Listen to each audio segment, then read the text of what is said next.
खरियम कुटवा ले तू।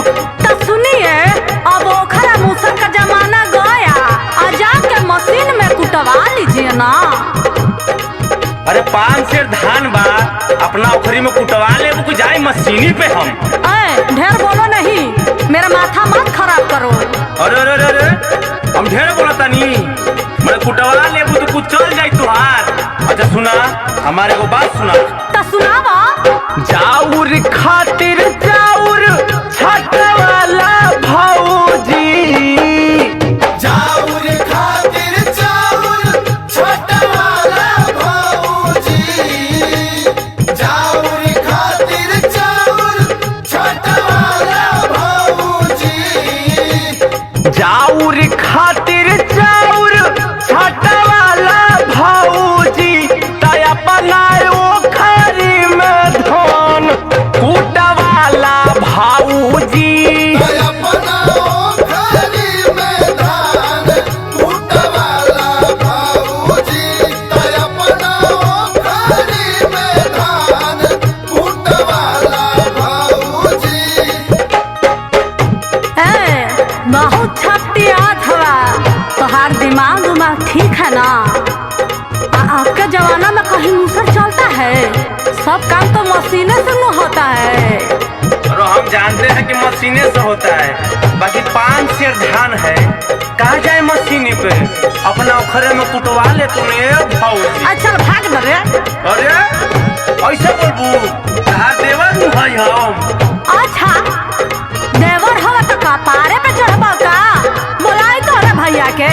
अरे ना ना ना ना ना भाई ना भौजी हो। अरे मूसर ले ले बारे तो कपारे पे बैठ जेबा का हो?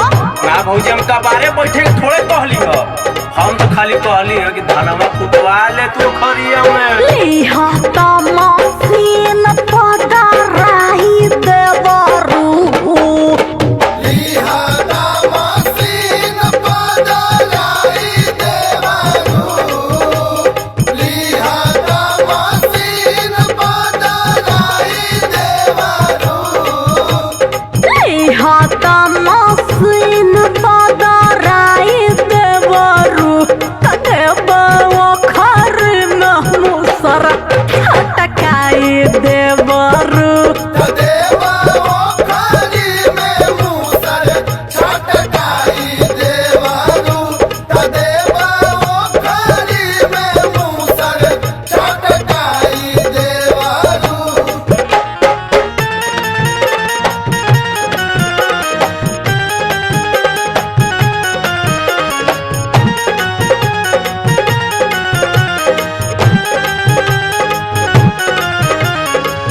ओखरी में डाल के मूसर कूटला धक धक धक धक धक, ओखरी में डाल के मूसर कूटला धक धक धक धक।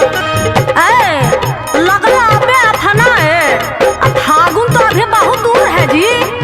बीता भर के मूसर लेके अब बहुत छटक रहे हो। अरे अरे भौजी, ढेर नहीं खूब बोलत। अरे आज बित्ता भर का है, कल दो बित्ता का हो जाएगा।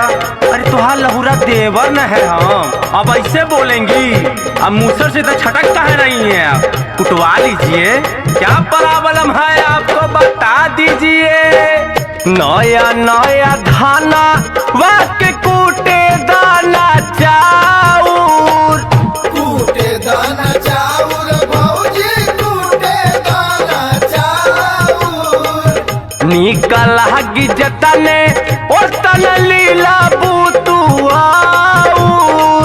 लीला बुतुआउर भौजी, लीला बुतुआउर। अरे मौका के फायदा तू उठाला भौजी, मौका के फायदा तू उठाला भौजी, मौका के फायदा तू उठाला भौजी।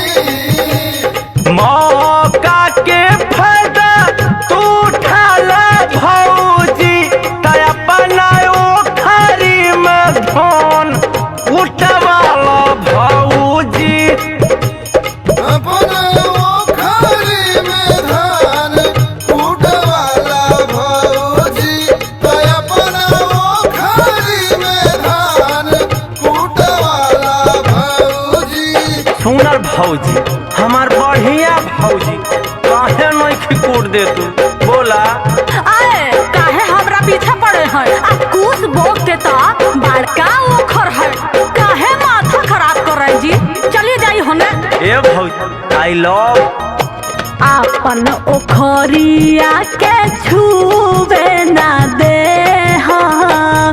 छुए न दे हम देवरू छुए न दे हम कवनो सलाह नाही तोहरा से ले हाँ। कवनो सलाह नाही तोहरा से ले हम करे लगबा झूठा ही टराई देवरू।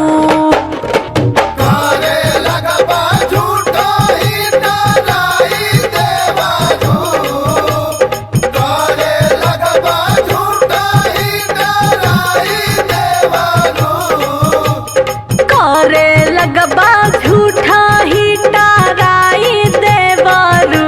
त देबो खोरी में मुसर छटकाई देवरू।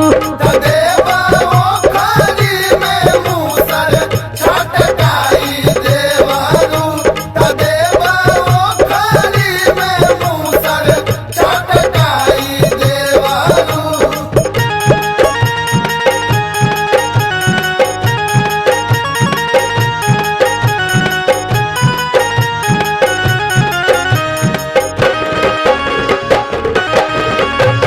पियो से कुल मतली हलकरा देवरा के पाँव भरती हलकरा पियो से कुल मतली हलकरा देवरा के पाँव भरती हलकरा देखा भौजी, आन के सामान यूज ना कइल जाला, ठीक ना?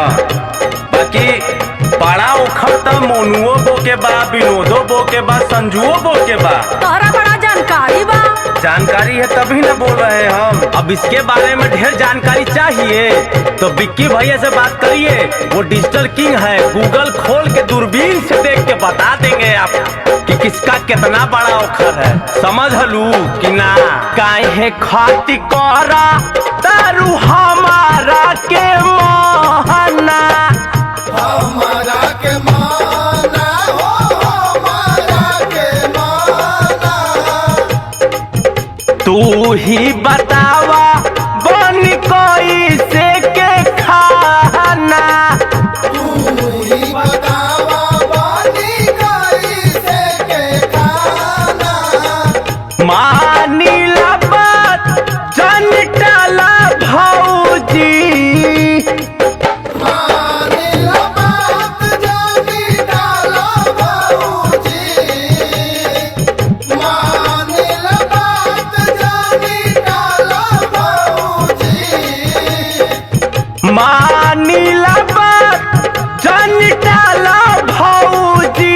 तय अपना ओखरी में धन कुटवाला भौजी।